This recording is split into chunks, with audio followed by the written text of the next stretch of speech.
नमस्कार मित्रांनो, मोदी सरकारकडून मोठे गिफ्ट.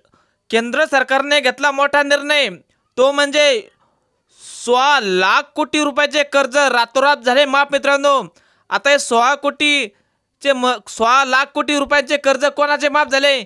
शेतकऱ्यांचे झाले, सावकाराचे झाले, का एखाद्या उद्योगपती झाले? याच्याबद्दल सविस्तर माहिती आजच्या व्हिडिओमध्ये मागणार मित्रांनो. एका झटक्यात एक बटन दाबल्याबरोबर 16 लाख कोटीचे कर्ज माफ होऊ शकते मित्रांनो. त्यासाठी हा व्हिडिओ तुम्ही संपूर्ण बघा, कुठेही स्किप करू नका मित्रांनो. आवडत लाईक करा, शेअर करा, सबस्क्राईब करा आणि जवळच्या मित्रांना नक्की शेअर करा मित्रांनो. नेमके आहे का बातमी आपण सविस्तर बघूया. आता हे बघा, केंद्र सरकारने उद्योगपतींचे 16 लाख रुपयांचे कर्ज माफ केले. काँग्रेस नेते राहुल गांधी यांनी भारत जोडो न्याय यात्रेत मंगळवारी नंदुरबार जिल्ह्यातील दाखल झाले होते. तेव्हा राहुल गांधी यांचे स्थानिक आदिवासी पारंपरिक पद्धतीने स्वागत सुद्धा झाले. त्यानंतर त्यांनी आदिवासी बहु नंदुरबार जिल्ह्यातील इथे जाहीर सभा सुद्धा घेतली. त्यांनी नंतर पंतप्रधान नरेंद्र मोदी यांना 2 सवाल विचारले.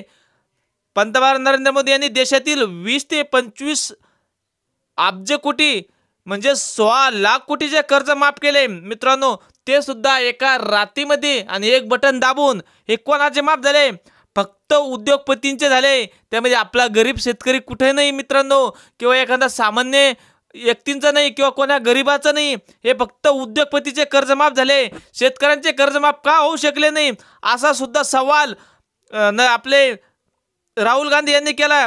त्यांनी सांगितलं, तुम्ही उद्योगपतींचे 25-25 लाख कर्ज माफ करता. अरे शेतकऱ्यांचे तुम्ही साधे 2 लाखापर्यंत कर्ज माफ करू शकत नाही. तुमच्या जिंदगीवर काय शेतकऱ्यांना तुम्ही 10 वर्षात दिले? डायरेक्ट माझा सवाल आहे, तुम्ही शेतकऱ्यांना दिले काय? असे राहुल गांधी ठणकावून सांगितले. नरेंद्र मोदींनी आणखीन एक सवाल केला, तुम्ही पीक विमा रुपयामध्ये भरून घेतला महाराष्ट्रामध्ये, कोणत्या शेतकऱ्यांना पीक विमा 1 रुपयाचा तरी मिळाला? दाखवा. अशी माहिती राहुल गांधी यांनी विचारली मित्रांनो.